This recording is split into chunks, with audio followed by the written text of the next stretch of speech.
ભણતા નહીં ને એટલે કશું ખબર નહીં આ લોકોને. આ બ્રિજ બને છે ને એટલો લાંબો છે કે જેની કોઈ હદ નથી. અમદાવાદમાં ભંભરીઓ કૂવો ને ચાંદા સૂરજ મહેલ આવેલો છે, પણ કઈ બાજુ આવેલો છે નહીં ખબર આપણને. જો થાંભલો પડી ગયો સેવાલિયામાં થાંભલો. જય માતાજી મિત્રો, તમારા દોસ્ત ગજેન્દ્ર સોલંકી સ્વાગત કરું છું એક નવા બ્લોગમાં. તો મિત્રો આજે આપણે આવી ગયા છે અમદાવાદ નહેરુ નગરમાં સ્પેશિયલ ગાંઠિયા ખાવા માટે. જો ગાંઠિયા રથમાંથી ફેમસ છે નહેરુ નગરના ગાંઠિયા રથ, તો આપણે ખાવા આવી ગયા છે. 50 વર્ષથી જૂના જાણીતા, જ્યારે દાદા અહીંયા નોકરી કરતા હતા પોલીસમાં, ત્યારના આ છે ગાંઠિયા રથ. એટલે પહેલા લારી હતી પણ અત્યારે એમનો વિકાસ થઈ ગયો એટલે દુકાન થઈ ગઈ છે, મોટો શોરૂમ જેવો. બાકી અત્યારે આપણે થોડું કામ છે બેંકમાં, એ પતાવીને પછી આપણે જઈશું ગોધરા જવા. આવવાનો બ્લોગ એટલે ના બનાવે કે આખો દિવસ અમદાવાદનો બ્લોગ રોડનો નહીં બનાવું મારે, એમ કરીને ના બનાવે. અત્યારે અહીં સર્કલ પર ઊભા છે, જો આ સર્કલ છે અને આપણે સીધું જ જવાનું છે. આ તો સ્પેશિયલ ગાંઠિયા લેવા માટે જ અહીંયાથી આવ્યા આપણે, નામ થઈને પછી યુટર્ન લઈને અહીં આવ્યા છે. તો ત્યાં સુધી તમે મળ્યું આગળ, એને પહેલાં તમે વિડીયોને લાઇક ને ચેનલને સબસ્ક્રાઈબ ના કર્યું તો સબસ્ક્રાઈબ કરી દો ને શેર કરી દો. વિડીયોના 2 ATS જાય છે જો છે ને. તો ચાલો મળીએ થોડી વાર. તો પૈસા આપણે સ્કેન કરીને પૈસા જમા કરે એટલે આ લોક ખુલી જાય, પછી આપણે સાયકલ લઈને ફરવાનું. જો 1 2 3 4 5 સાયકલ છે, એમાંથી 4 ગતી રહી, એક જ પડી છે. અને આ એ વાત છોટિયાને તો ખબર જ નહીં. ચાલો ગામડામાંથી બહાર નીકળે તો ખબર પડે, આવી મોટી સિટીમાં ફરે ને તો ખબર પડે. ટોટિયા ગોંડિયા સાલા કે આને શું કરવાનું, આ તો લોક છે સ્કેન વાળું. પછી મેં કીધું તારે ખબર પડી આને, આ તો શું કહેવું આને, બોલો. ચાલ ભણતા નહીં ને એટલે કશું ખબર નહીં આ લોકોને, ભણે તો ખબર પડે. બાકી બિલ્ડિંગ જો, આ બિલ્ડિંગ તો આગલા વ્લોગમાં મેં બનાવી હતી લગભગ ખબર નહીં 6-7 મહિના પહેલાં. તો જો આ કંઈક આ રીતની સોસાયટી છે અને આ રહી આપણી ગાડી. હવે બેસીને આપણે જઈએ ઘરે. હજુ તો ગાંઠિયા ખાવાના છે પણ ગાંઠિયા ખાધા નહીં. તો ગાઈસ નીકળી ગયા છે આપણે ઘરે જવા માટે. અત્યારે આ સરખેજવાળા રોડ પર છે, વાસણા થઈને જવાનું છે. અને આપણી આગળ જો આ ડમ્પરિયું છે સિમેન્ટનું, અને રેડ લાઇટ થઈ ગઈ છે સામે, તમે જોઈ શકો છો. આવી રહી રેડ લાઇટને લીધે ઊભા છે. બાકી મળીએ થોડી વાર રહીને, હજુ ગાંઠિયા ખાધા નથી, ખાઈએ એટલે બતાવું છું પાછું. આ કાકા શું ઈશારા કરે જો. ચાલો આપણો વારો હવે ખુલવાનો છે, તો આગળ જઈને વ્લોગ બનાવીએ.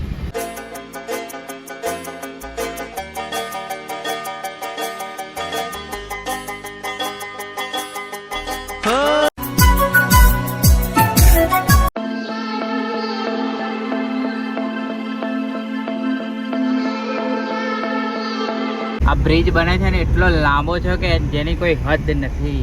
આ જો છેક જાય દેખાય નહીં અહીંથી. આ સાઈડ બી લગભગ 10 કિલોમીટર લાંબો બ્રિજ હશે.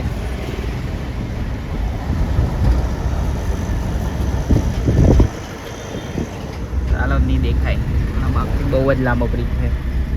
જશોદાનગર આવી ગયા છે આપણે, ને આવી રહ્યું પિકઅપ બસ સ્ટેન્ડ પ્રેસિડેન્ટ ચાલતી તારે ત્યાંથી બધા અમને બેસાડતા, અમને યાદ છે. બાકી હવે આપણે ડાકોરવાળા રસ્તે જઈશું. અને આ બોર્ડ નવું છે એટલે જોવું પડશે શેનું બોર્ડ છે, પણ નજીક જાય પછી દેખાશે બંધો પાછું. કેમ કે ચશ્મા છે ને એટલે નહીં દેખાતું વધારે, અને કાચ બંધ નહીં થતો. વસ્ત્ર એસપી રિંગ રોડ ને હાથીજા વટવા છે, વસ્ત્રાલ નહીં વટવા જીઆઈડીસી. બધા બ્રિજ બંધ કરી દીધા છે. બોલો અહીંયા બી આ સિંગલ બ્રિજ કરી દીધો છે, જેનો ગંભીરા કાંડ થયેલો ત્યારથી. અને સામે દેખાય છે આપણે સિદ્ધિ વિનાયક ગણપતિ બાપાનું મંદિર. અને આ કઈ નદીના કિનારે આવેલું છે ખબર હોય તો કમેન્ટ કરીને જણાવજો કોઈને કે આ સિદ્ધિ વિનાયક મંદિર કઈ નદીના કિનારે આવેલું છે. આપણી આગળ સિમેન્ટની ગાડી છે. શું જો આ સિંગલ રોડ સામેથી બી ગાડીઓ આવે છે. પેલો બ્રિજ બંધ કરી દીધો છે, હમણાં જ બનાવેલો બ્રિજ છે તો બી બંધ કરી દીધો છે. આપણે અહીંયા સિદ્ધિ વિનાયક મંદિરની આગળ રજવાડીમાં ચા પીવા ઊભા રહ્યા છે. આ મને યાદ હતું કેમ કે ગઈ વખત બી આપણે અહીંયાથી ચા પીધેલી, એટલે જો અઢાવ બાજુથી આવતા હતા આપણે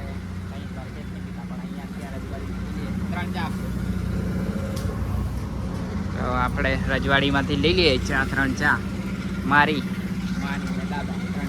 જો અઢાવ બાજુથી આવતા દ્વારકેશથી પીતા, પણ અહીંયાથી ત્યારથી નીકળ્યા બાયપાસ, એટલે કે શું કહેવાય આપણે હાથીજણથી. તો અહીંયા છેક મળી છે આ ચા રજવાડી, તો પી લઈએ પછી આપણે નાસ્તો કરીએ આગળ જઈ છાયડામાં ઉભા રહી. તો ચાલો મળીએ. તો ગાઈસ આપણે આવી ગયા છે ખાત્રજ, એટલે કે મેમદાવાદ. આ મેમદાવાદમાં ભંભરીઓ કૂવો ને ચાંદા સૂરજ મહેલ આવેલો છે. પણ કઈ બાજુ આવેલો છે નહીં ખબર આપણને. લેવાનું તો અહીંયા ભમરિયો કૂવો અને ચાંદા સૂરજ મહેલ આવેલો છે, પણ કઈ બાજુ છે એ નહીં ખબર આપણને. મોહમ્મદ બેગડાએ બનાવેલો એ. તો આ રહ્યું અમદાવાદ, અને હવે આપણે મૌધા તરફ આગળ પ્રસ્થાન કરીએ છીએ.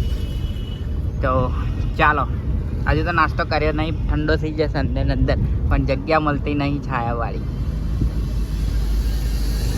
મળે એટલે બતાવું બરાબર તમને. તો છેક નહેરુનગર અમદાવાદથી લીધેલા ગાંઠિયા અત્યારે છેક અમદાવાદ આવીને ખાઈએ. અમદાવાદ આવીને ખાઈએ છીએ. આ વખતે કંઈક અલગ જ પ્રકારની ચટણી આપી છે. જો બહુ મસ્ત લાગે છે, તીખી તીખી એકદમ. ને આ પપૈયાનો સંભારો અને ગાંઠિયા વણેલા, હા બહુ મજા આવી ગઈ. પાણી આવી ગયું મોઢામાં. ચલો ફટાફટ ખાઈએ. તો આપણે આવી ગયા છે સેવાલિયા, અને આ પેલો મહીસાગર નદીવાળો બ્રિજ હજુ ચાલુ નથી, એટલે આપણે અહીંયાથી હવે ડાબી સાઈડ વળ્યા સેવાલિયાથી પાછા NH47 પર જશું. તો હજુ ચાલુ નહીં થયો બ્રિજ. કોઈ આવે તો પાછા અહીંથી જ આવજો સેવાલિયા. NH47થી જ આવજો સેવાલિયા આવવું હોય તો. જૂનો બ્રિજ હજુ બંધ જ છે. એટલે માટી કેટલું ઉડે છે. જો થાંભલો પડી ગયો સેવાલિયામાં, થાંભલો કામકાજ ચાલુ છે વાયરિંગનું. બહુ ટ્રાફિક જામ છે, જોઈ શકો છો તમે.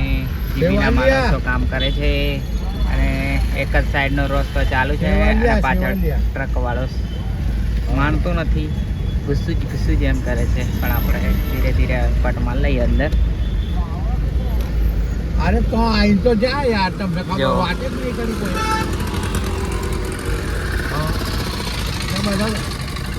બધો ઘુમાડા છે તમને. આઈ જા ચા પીને આયા. જો આ કામ ચાલુ છે. થાંભલો પાડી દીધો કે પડી ગયો એવું કંઈક છે. પડી ગયો હશે એટલે પાડ્યો હશે જાતે કરી. ઉતાવળ હતી તો બહુ લાગતો યાર. બતાડું, હા બતાડું. ટ્રાવેલ્સ આ જો મારી બી ભૂલ છે, બધાની ભૂલ છે. ચાલો, લાઈન લાગી છે 500 મીટર સુધી. ફટાફટ નીકળી જઈએ. ચાલો, એકદમ બેકાર રોડ છે. છેક બાલાસિનોરથી અહીં કાકણપુર સુધીનો આખો રોડ તૂટી ગયો છે. અને મૂળ વાત એ છે કે કાકણપુરથી 5 કિલોમીટર નહીં, 3 કે 4 કિલોમીટર દૂર ટોલ ટેક્સ છે પાછો, અને ટોલના પૂરા પૈસા આપવાના. તોય આવો રોડ જો, રોડ જ નથી, એક ગુજરાતની માટી જ છે આ. લદ્દાખ વાળો રોડ છે આ, લદ્દાખ વાળો. આપણે ત્યાં ગોધરામ છે ને એવો જ. પૂરા ઇલાકા ધુઆ માટીથી. તો કાકણપુર પહોંચવા આવ્યા છે આપણે. હવે થોડીક જ વાર છે ઘરે પહોંચવા, પણ રસ્તો ખરાબ છે, નકર અત્યારે પહોંચી જતા. શું કરવું? તો ગાઈસ, આપણે તો સાંજે 6 વાગે ઘરે આવી ગયા હતા, પણ એટલા થાકી ગયા હતા કે ના પૂછો વાત. કેમ કે રોડ એટલો ખરાબ હતો કે બહુ થાક લાગે તો, અને પાછું માથું બી દુખવા લાગ્યું હતું. એટલે પછી આવીને ફોન મૂકીને ઊંઘી જ ગયા હતા. આપણે કંઈ વધારે ફોન યુઝ બી ના કર્યો, અને આજે એડિટ કર્યો કે. અને કેમ કે રોડ એટલો ખરાબ છે અમદાવાદ, અહીં ગોધરાથી નીકળ્યા NH47, જેની કોઈ હદ નથી, એટલો રોડ ખરાબ છે. બાકી આ વ્લોગ આજે અહીંયા સમાપ્ત કરી દઈએ. આઈ હોપ તમને આ વ્લોગ ગમ્યો હશે. વ્લોગ ગમ્યો હોય તો લાઈક કરજો, શેર કરજો, અને ચેનલ પર નવા હોય તો સબસ્ક્રાઈબ કરજો. ફરી મળીશું નવા વ્લોગ સાથે. ત્યાં સુધી જય માતાજી, જય શ્રી કૃષ્ણ.